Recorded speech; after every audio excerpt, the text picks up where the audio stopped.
for your patience. Obviously, I haven't posted as much as I usually do because I had a little altercation. If you watch my last podcast, I discussed it there. Um, but I am back and better than ever. At least I like to think so. But I do want to say this. If you are one of my supporters, or even if you just support objectivity and the truth, even if you stop by and you don't have time to watch it right now, but you can watch it later, make sure that you like and that you share every video that you see. I don't care what platform it's on. And the reason I say that is because there is pretty much an all-out war from Facebook, YouTube, and Twitter to suppress any bringers of truth. Tim Black has been hit tremendously. Lee Camp, if you watched my interview, he explained like he used to average about 5,000 follows or subscriptions a week, and Facebook knocked him down to like 200 a week. Lee's videos used to get millions of views, very similar to how TYT's does on Facebook right now. That used to be Lee Camp's videos. They don't do that anymore. So imagine how much our smaller channels like myself are getting hit. I didn't post a video for a week. YouTube apparently liked that. I got 150 subscribers. Okay. I posted my first live stream with Holly in about a week. They forced me to unsubscribe. Holly Seeliger, by the way, from Zoan Politicon. They forced me to unsubscribe from her channel. And then she unsubscribed from mine. And I lost 2 other subscribers after gaining followers consistently the entire week with me not posting. So clearly, there's more going on, but just make sure that if like I said, if you're a supporter of the show, just share it. Come back to it later, like it, come back to it later, even if you can't watch right then and there. It is extremely important. Share it where you can, and then share it multiple times if you have to, because the odds are, if you share it once, Facebook is going to suppress it, and so you're not going to be able to see it. So make sure you do that. Other than that, I want to give also a special shout out to my patrons, of course. As you can see, you guys have been hard at work. So thank you all so much who have donated to the $1 $1 campaign on Patreon. And if you have not, I urge you to do so. I do want to go ahead and get started though. So you all saw that I did some breaking news last night. Andrew McCabe was fired. Jeff Sessions announced his firing. And if you didn't get Jeff Sessions' announcement, Donald Trump did a pretty damn good job of announcing himself over Twitter. Now, let's be honest, people. Andrew McCabe got a much nicer send-off, right, than Rex Tillerson did. Rex Tillerson didn't find out he was fired until he went on to Twitter. So maybe he should be thankful for that. A lot of people are curious as to where I stand on the Andrew McCabe issue. If you are a supporter of mine, you already know where I stand on Andrew McCabe. He is lucky that he is not in jail, right?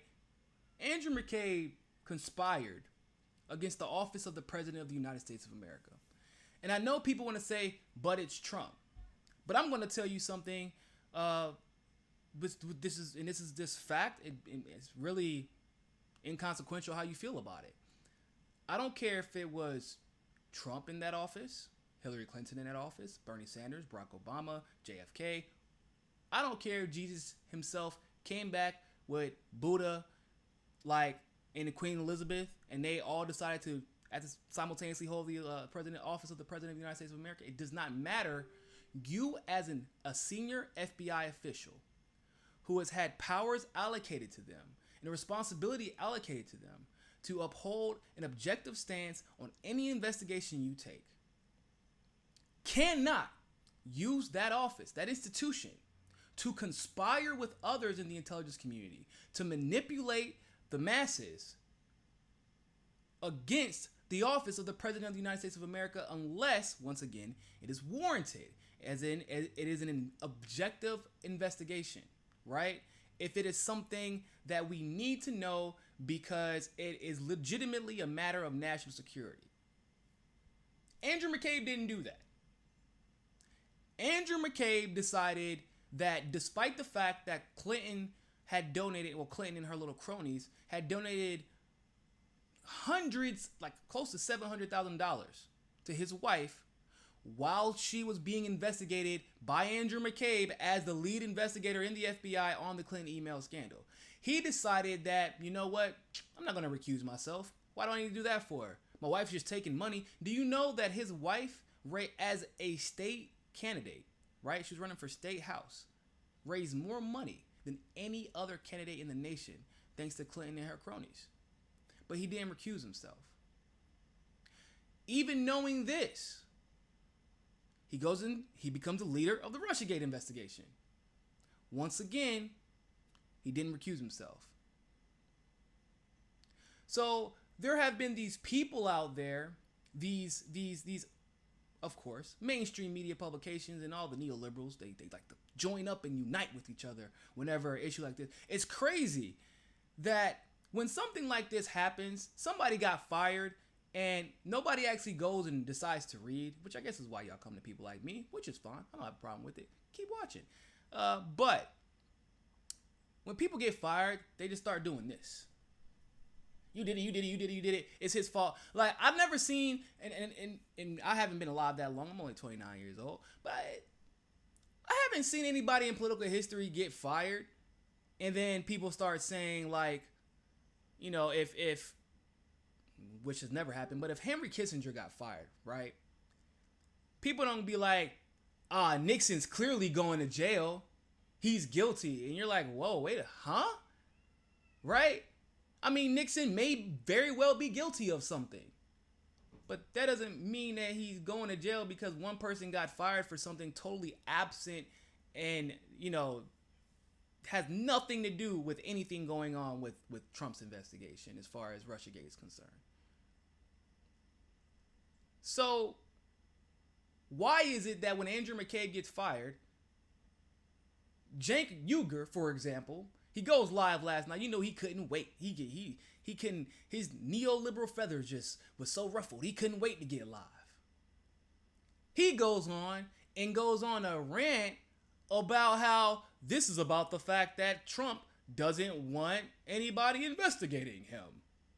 This is to say that when he testifies later that they're going to discredit Andrew McCabe. That's what it's about. It's about the Russiagate investigation.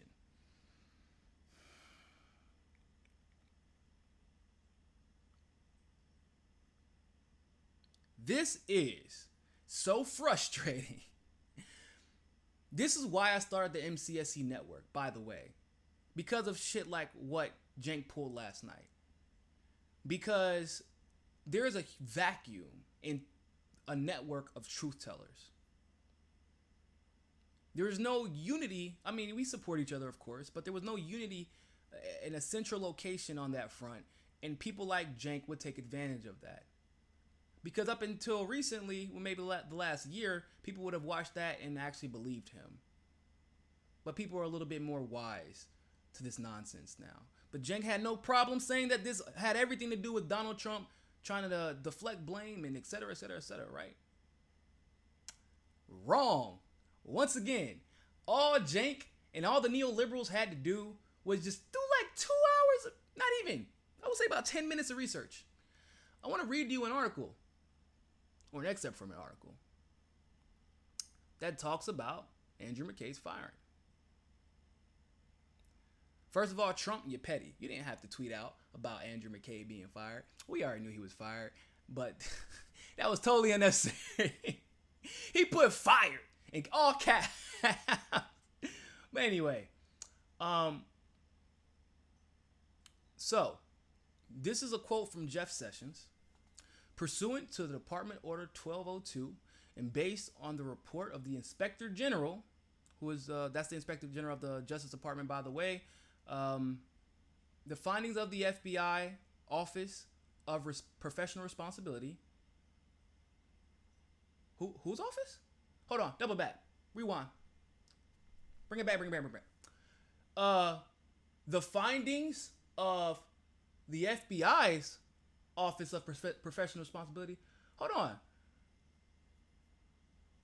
That's the same FBI that's been constantly investigating Trump, who's been using all their senior officials to degrade and denigrate any effort to hold anybody accountable in the establishment, right? That's the same FBI. The FBI's Office of Professional Responsibility and the recommendation of the department's senior. So the FBI's. Okay. I've terminated the employment of Andrew McCabe effective immediately after an extensive and fair investigation and according to the Department of Justice procedure. The department's Office of the Inspector General provided its report on allegations of misconduct by Andrew McCabe to the FBI's. Whose? The Trump's office? No, they don't say Trump's. Listen, I know I wear glasses, but that says the FBI's Office of Professional Responsibility. Let's continue. The FBI's OPR, just in case you're wondering, that's FBI's Office of Professional Responsibility. I need to repeat that just in case anybody's tuning in, because some people think that somehow Trump is responsible for firing McCabe. I think Trump should be extremely excited. I'm not a Trump fan, but I think he should be excited that he is fired, because Andrew McCabe is a crooked snake of a man. So if I would have tweeted about it too. I mean, I like talking my trash as much as anybody else, and I'm sure that Trump is actually excited that he finally got the guy who has been putting a target on his back and conspiring against his office before he ever walked into it. So yeah, I think that's actually okay to celebrate. I think anybody who's objective would say the same thing. Now, like I said, the FBI's OPR then reviewed the report and the underlying documents and issued a disciplinary proposal recommending the dismissal of Mr. McCabe. Ooh. So what you're telling me is the FBI reviewed the report from the OIG, the Inspector General, who admittedly did come from the Justice Department, so the executive office, and the underlying documents. In case you don't know, McCabe, you know what, I'm going to tell you in a second. But the FBI reviewed the underlying documents and issued a disciplinary proposal recommending the dismissal of Mr. McCabe. Both the OIG, Office of Inspector General, and the FBI OPR reports concluded that Mr. McCabe had made an unauthorized disclosure to the news and the media, and he lacked candor, including under oath on multiple occasions. The FBI expects every employee to adhere to the highest standards of honesty, integrity, and accountability. As the OPR proposal stated, the FBI's OPR, their proposal to dismiss Andrew McCabe, the FBI's proposal to dismiss Andrew McCabe, all FBI employees know that lacking candor under oath results in dismissal and that our integrity is our brand.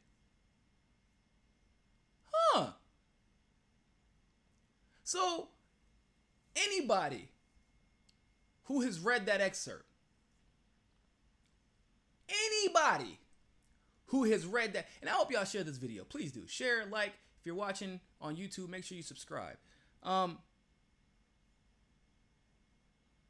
Anybody who has read that excerpt, how the hell do you get Trump is getting impeached, Trump is getting jailed for Russiagate, Trump, only thing I saw there was Trump being petty via Twitter as usual, whatever, that's not news, but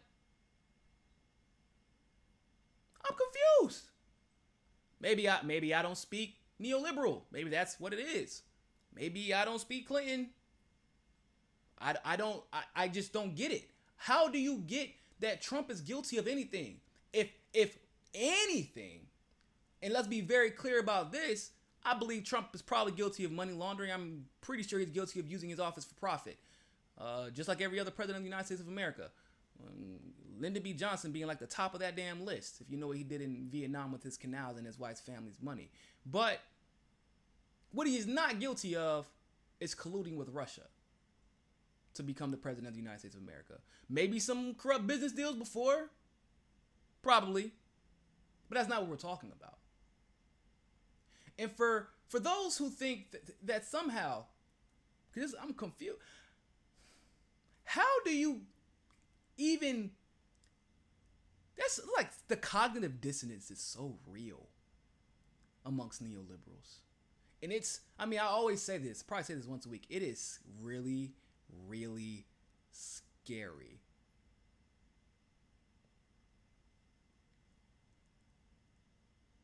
This was the FBI's recommendation. And if you understood why the FBI made this recommendation, then you would not be surprised that Jeff Sessions, I don't believe truly that Jeff Sessions wanted to fire him, although people want to give him credit or place the blame on him. Let's be very clear. If those text messages did not come out, the FBI's Office of Professional Responsibility would have never been able to pin this on Andrew McCabe and hold him accountable, and therefore put Jeff Sessions in a precarious predicament if he never fired him and that report came out and Trump got wind of it. And at that point, you piss off this. The Republicans run the alpha male play-by-play, okay, the playbook. They run the alpha male playbook. They made half of the Republicans in office don't like Donald Trump. But Donald Trump is the president of the United States of America. And they are very good at uniting behind a singular cause against a common enemy. That common enemy is the Democratic Party and whoever their lobbyists tell them the common enemy is, because they take most of the lobbying money. But nonetheless, Jeff Sessions would have been fired by Donald Trump if that report came out, and it would have. And he did not fire Andrew McCabe. So I don't want to give him any credit. If anything, I'm curious as to why Jeff Sessions hadn't pursued an investigation into Andrew McCabe earlier. If anything, what I'm curious about is why is he being fired without being held accountable? Because I don't consider you being fired being held accountable. You being fired is you haven't done your job correctly. We can't trust you anymore. And so now you're fired from your job. That's not being held accountable. Being held accountable is if that was somebody like myself or you, we would be in what is called this thing called a square box where prisoners go, because I'm almost 100% positive that is treason to conspire against the office of the United States of America. I don't give a damn if it's Trump's office. I don't care if it's Bernie's office. I don't care if it's Netanyahu's office. I don't care if it's Kim Jong-un's office. If it has President of the United States of America and you work with senior intelligence officials to conspire against that office, you're committing treason. I don't know how else to put that. He should be in jail. I wouldn't be surprised if those conversations are being had right now. But another thing, I'm going to do a more extensive video on this later. Do you know what this statement says right here? I'm going to read it one more time for you. The FBI, and this is from the FBI's Office of Professional Responsibility. The FBI expects every employee to adhere to the highest standards of honesty, integrity, and accountability. As the OPR's proposal stated, all FBI employees know that lacking candor under oath results in dismissal and that our integrity is our brand. Who does that sound like? Didn't one of our homeboys get fired for lacking candor under oath? For leaking information that he was not supposed to leak? I am 100% positive that that is the exact reason that James Comey got fired. And people were somehow saying that it was controversial that James Comey got fired. James Comey perjured himself several times. James Comey allowed himself and his colleagues to change rhetoric within the Clinton investigation. He appointed Andrew McCabe to the Clinton investigation knowing all of the conflict of interest. Then he appointed Andrew McCabe to the Russiagate investigation knowing all of his conflict of interest. And once again, I believe the OPR said highest standards of honesty, integrity. Integrity would mean, if you're Andrew McCabe, recusing yourself of pursuing that investigation, knowing your conflict of interest. Integrity for James Comey would have been removing Andrew McCabe from that investigation for the Clinton emails and for the Russiagate investigation, knowing his conflict of interest. Integrity would have also meant that maybe he gets fired and he didn't know any better. And let's say it was the result of Trump's outrage, right? Then come out, because you have no problem using Twitter now, James Comey. I've seen it. You love using Twitter now. So then come out and say, hey, look, it will be the responsible thing for Andrew McCabe to let someone who is objective take over this investigation for the sake of the integrity of the institution of the Federal Bureau of Investigation. I think that would have been the responsible and accountable and honest. That's what the FBI Office of Responsibility said. That's what they said. But you don't have any of those things, James Comey. So why are you then so incredibly surprised that you got fired? And why are we, I'm not, you're probably not, somebody watching this is, why are we surprised that Andrew McCabe gets fired for the exact same reason that James Comey got fired, even though he did the exact same thing? The only difference is Donald Trump fired James Comey.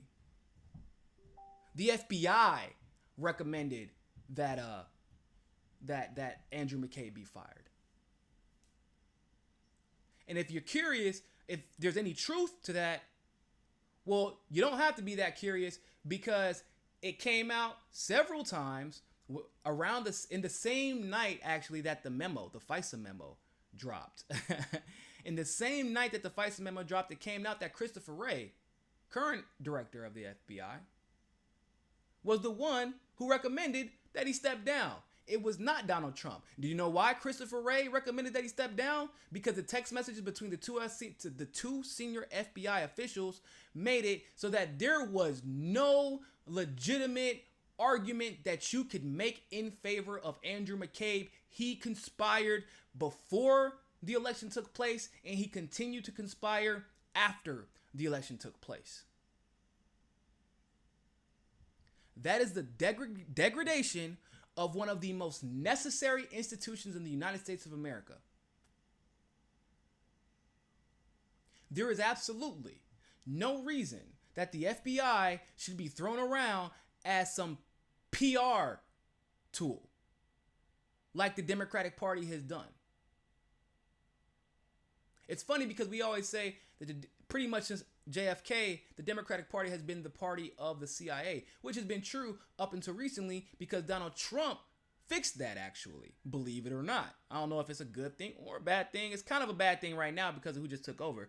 But as far as the analysis side is concerned, it used to be the party of the CIA. However, Trump, if you notice, hired Mike Pompeo, who literally was a nobody. Nobody knew about him. Nobody cared about him. He had no connections to either side of the establishment. And that is exactly why Trump made him director of the CIA. And that is exactly why he promoted him to the Secretary of State, because he can trust him.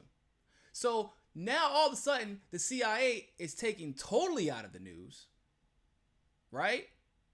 But the FBI we see all the time, because the Democratic Party has now become the party of the FBI instead of the CIA. But the Democratic Party has always used intelligence communities to silence dissent. This was a common practice, and don't get me wrong, the Republican Party did the same. But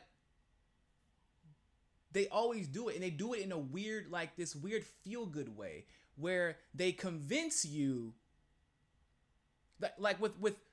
think about it. JFK was in office and got assassinated, and anyone who speculated that it was anything other than just a normal assassination was considered a communist, and you were going to be spied on. So anybody who wanted legitimate change, no, we're going to spy on you. Any black liberation groups, any feminist groups, any group who was not 100% loyal to the mainstream narrative.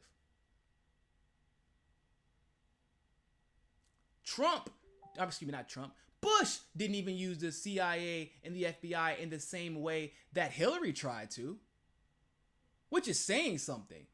Yeah, Bush instituted the Patriot Act. Yeah, Bush was a pawn, but I don't think Bush was a bad person. I think he's an idiot. I think he's an idiot. He came out and said that the weapons of mass destruction thing was the worst decision that he could have ever made as a president. He regrets it every single day. I think Bush is an idiot. I don't think that he was an evil person. I think that Hillary and like people like John Brennan, who, let me see if I can find that tweet. Oh my God. Let me see if I can find it, people. Bear with me for a second. Let me tell you what John Brennan said. So obviously Trump responded on Twitter about McCabe. John Brennan had the unadulterated gall to tweet back saying, when the full extent of your venality, moral turpitude, and political corruption becomes known, you will take your rightful place as a disgraced demagogue in the dustbin of history. You may scapegoat Andy McCabe, but you will not destroy America. America will triumph over you.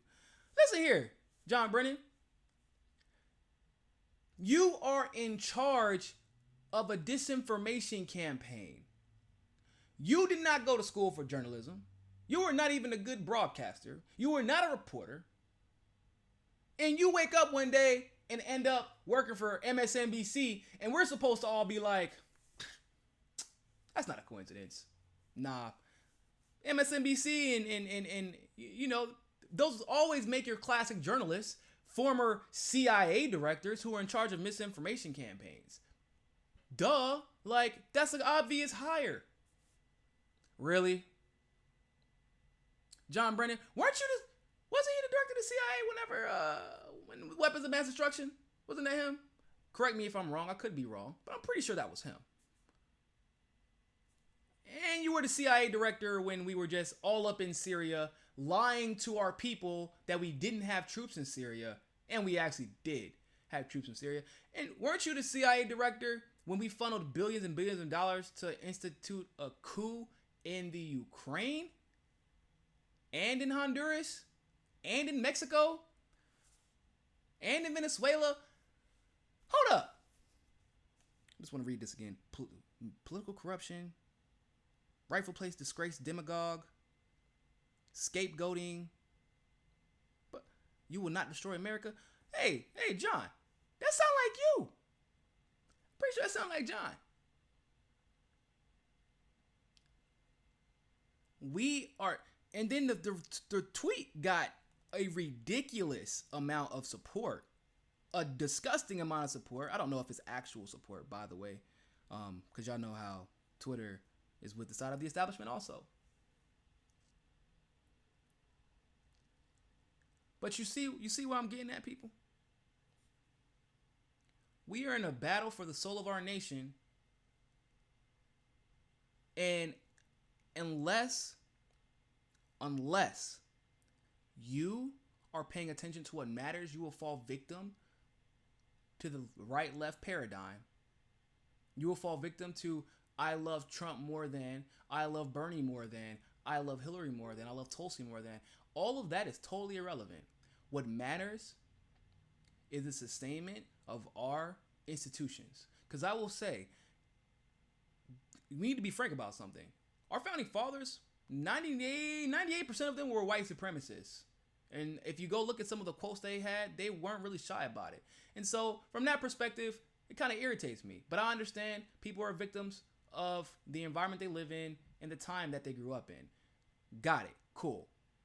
At the same time, the founding fathers were geniuses. They took every failure of every major empire, every major government, and pretty much made it so that no matter how far gone we got, as long as we fell back on the institutions of the United States of America, we would be able to get our country back from anybody who tried to take it without force, and even some who tried to take it with force. There are some serious holes in our institutions. Got it. But at the same time, you know why a lot of people don't notice those holes? A lot of people don't notice those holes because they're not looking at the institutions, they're looking at the people who run them. If it's the same reason.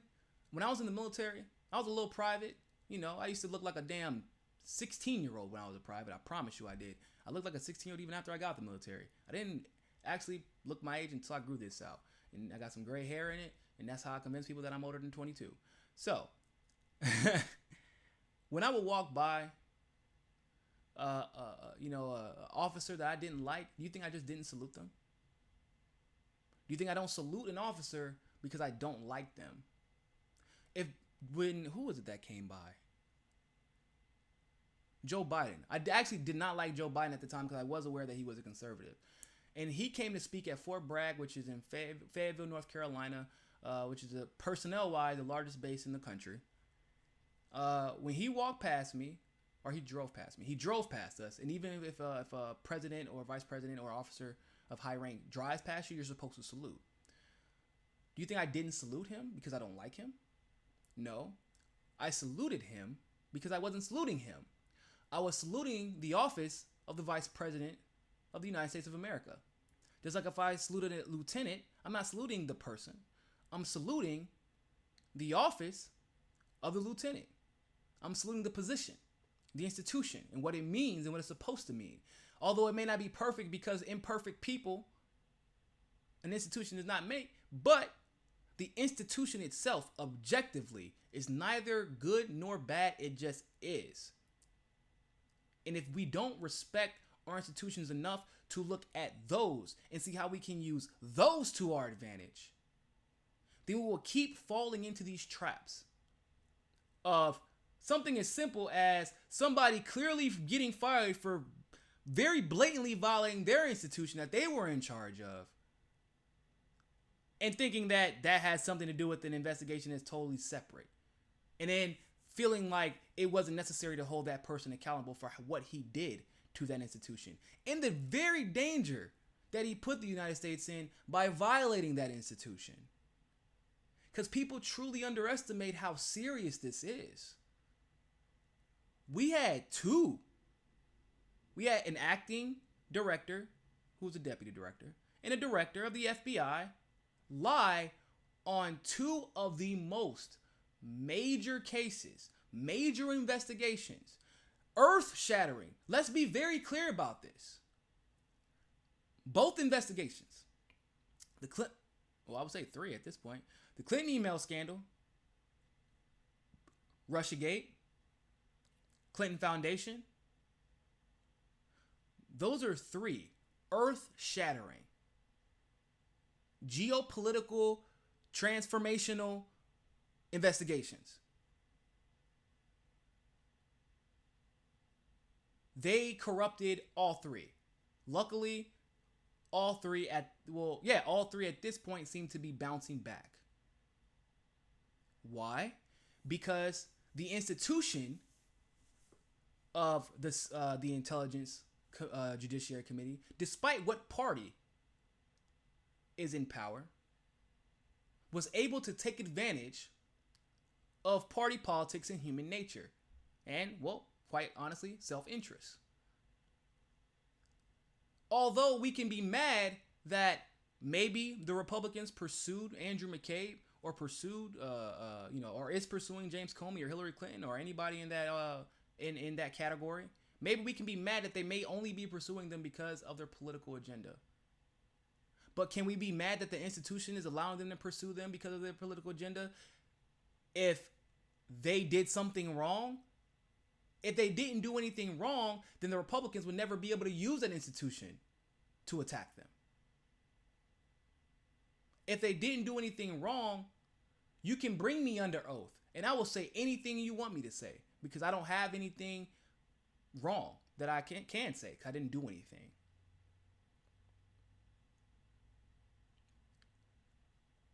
The bipartisanship is an issue once again because we get so caught up in whose party, this party, that party, this party, that party, this person, that person, this person, that person. That's an issue because we're not looking at the institution that allowed them to run our political environment as far as pushing all the other third party candidates out. We don't analyze those institutions. We're too busy complaining at people. People are imperfect. We're not holding the institutions accountable. We didn't hold the FBI accountable. We wanted to hold Comey accountable. Trump made this mistake too. He wanted to hold Comey accountable. He wanted to hold McCabe accountable. But that Inspector General and that Office of Professional Responsibility, they wanted to hold the FBI to the standards of accountability that they at least portray themselves as being accustomed to and that they were created to be. And that's what everybody should be doing.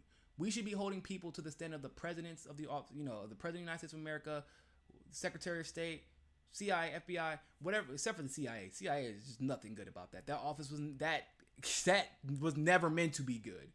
The CIA was literally, it was created because to do the same thing as the FBI did, but in secret. Yeah, so not that. But I think that's gonna do it for the day. I do appreciate you all sticking around. I wish that. Oh, what happened? Okay, I am live. But sorry. I wish that you will share this, like it. If this is your first time watching, make sure that you subscribe to it, because we drop a lot of great videos daily. We have, obviously, as you all know, Tim Black is on the network now. He won't be posting as much to the YouTube channel directly. You can go to his website, or you can go to his YouTube channel, and you'll be able to find him on the website, which will be dropping. I'm not going to tell you, but it's a couple of days. So you'll be able to find his videos there and his podcast there. If you're ever in a situation where you feel like you have been suppressed by either your favorite journalist is being suppressed, at least if they're on my network, by YouTube, Facebook, Twitter, etc., you will be able to go to our website. We will have an email update set up, and I'm also in the process of setting up a text message update. So no matter what, you will get some type of notification separate of relying on Twitter, YouTube, or Facebook to update you. So we have Tim Black. I can't go through everybody, but myself, Tim Black, Holly from So On Politicon, BC DeGraff, author of Bernie One, Garland Nixon, co-host of Fault Lines, very, very popular show. We have Alan Cannon, Twitter personality, who's going to be a podcaster here pretty soon. We have sports commentators as well. We have one of my favorite podcasts actually is Let's Talk Nonsense, who are two former Alabama conservatives. I'm talking about deep in the Alabama conservative world. I'm talking about they live in a city where they cannot legally buy alcohol because they're still in the abolitionist stage. So this is one of them. He actually belongs to one of the richest slave families in history. So they turned progressive, which is weird, but it makes for interesting conversation. And so that's a parental advisory show, by the way. So we have a lot of truth tellers telling their own truths in their own unique ways that will all be on the network. And by the end of 2018, going into 2020, we will have the infrastructure to do what we need to do, and to reach you in whatever way that whatever way that we can reach you. And that's what it's really about. We're not going to just bow down without a fight. In fact, as you can see, I wasn't planning on doing this. I was actually planning on just doing my own thing. But the more we got suppressed, the more I heard about it. A lot of people would just give up, switch platforms. No. So what I'm going to do is I'm going to get on every platform. I'm going to bring everybody with me. We're going to create a unified central location. And we're going to make every effort to push every bit of truth that they are running away from. And with your support and the united support of all of our supporters, we're going to beat the censorship. Believe that. So with that being said, ladies and gentlemen, thank you all so much for tuning in. And always remember, find your balance. Peace.